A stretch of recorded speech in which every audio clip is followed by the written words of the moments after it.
It is a growing trend on Prince Edward Island, grandparents who become caregivers for their grandchildren. The Community Legal Information Association recently conducted interviews across the province and discovered many grandparents taking care of their grandchildren part-time and full-time. One of the common themes they heard from the grandparents who had permanent custody was the financial stress of becoming parents as seniors. Well, now a seniors advocate is making the case for financial support for grandparents who are parenting. Island Morning's Nancy Russell spoke with a 73-year-old grandmother, and here's her story. The green one is Hallie. I got 4 girls, really. Joan Newell stands in front of the birdcage at the center of her kitchen in her home in Summerside. There are hand-drawn pictures of the birds pasted on the wall, artwork done over the years by Joan's granddaughters. The girls are now 12 and 13. They've been living with their grandmother since they were 3 and 4 after their mother passed away. Well, financially, it can be very stressful. When they were smaller, it wasn't too bad. But each year as they get older, they need more clothing, different kind of clothing, and now they're preteens. It's really stressful now because they want to fit in with the other kids. Both of them needed glasses. I had to take the whole child tax credit, pay for their eyes getting tested, and their glasses. I get the child tax, yes, and my old age pension. That's it. It's the same as every other senior. But with 2 kids. But with 2 kids. Yeah. Yeah. And the $500, that's $250 each for the child to clothe them, to do a lot of stuff with it. You can't do it. Jan King writes the grandparents column in The Voice, which is the senior supplement in the Guardian newspaper. She first heard about the challenges facing grandparents parenting when she interviewed members of the grandparent support group in Summerside. I could have wept. I would say yes in a heartbeat if somebody asked me to take our grandchildren. To take them on with limited resources, with very little help in the background.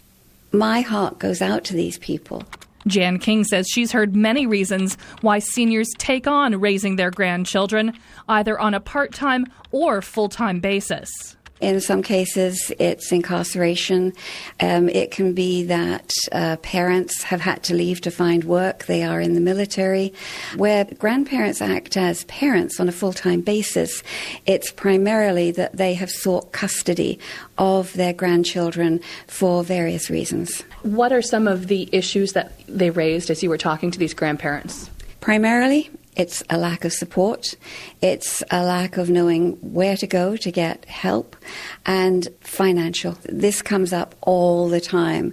There are side issues such as grandparents being on medication, not being able to afford to feed their grandchildren and the medication.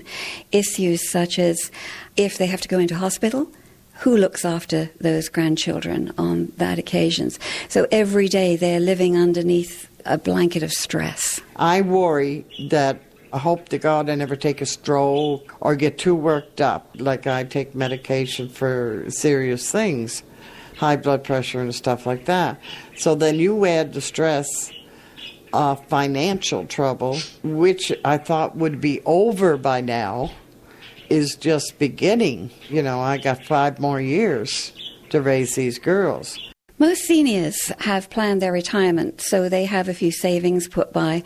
They probably would be in accommodation that was not suitable for bringing up children. So the issues that they face financially are increased rent for finding larger accommodation. Food, when you're feeding growing children, is one of the subjects that comes up all the time, and just making the money go round. When the kids come home from school, they need money for this, they need money for that, they need money for sports, they need money for sports equipment, they need money for computers.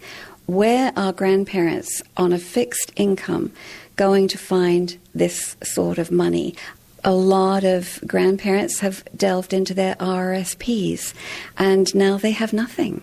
I would like not to have to rob Peter to pay Paul. And that's what I do. We all do. Any grandparent raising kids. Like I said, I just love to know I can make ends meet and not have to freak out when the girls come home and say, look, I need new sneakers. They fell apart. So you say, you have to wear them till the next pay. Jan King argues that P.E.I. grandparents who are full-time parents deserve the same kind of support as foster parents on the island. If the government did not have the assistance from these caring grandparents who are doing the care out of their own pockets, the children would in all probability end up in foster care. For the figures that I was able to obtain, it looks as though foster parents get over $27,000 a year for each foster child. If we could take even a part of that and give it to the grandparents, can you imagine the relief that it would bring? And then that's their mother when she was a teenager. Joan Newell likes the idea of giving grandparents who have full-time custody a monthly income. She says that above all, she loves raising her grandchildren. She just wished she had more financial support. And I'm enjoying the fact that I'm a grandparent with kids. I'm not sitting getting desperate over being alone. I'm a very busy woman, and I ain't got time to get old. I'm enjoying the fact that I'm very much alive. That is Joan Newell talking with Nancy Russell in Summerside. And tomorrow on Island Morning, we'll meet the woman behind a national group lobbying for more support for grandparents across the country. Betty Cornelius is the founder of Can Grands. She says provincial governments need to do a better job of supporting grandparents who are raising their grandchildren. Our toll-free talkback line here at Island Morning, 1-800-680-1898. Our email address, islandmorning@cbc.ca. We're CBC Prince Edward Island on Facebook, on Twitter, @Island Morning.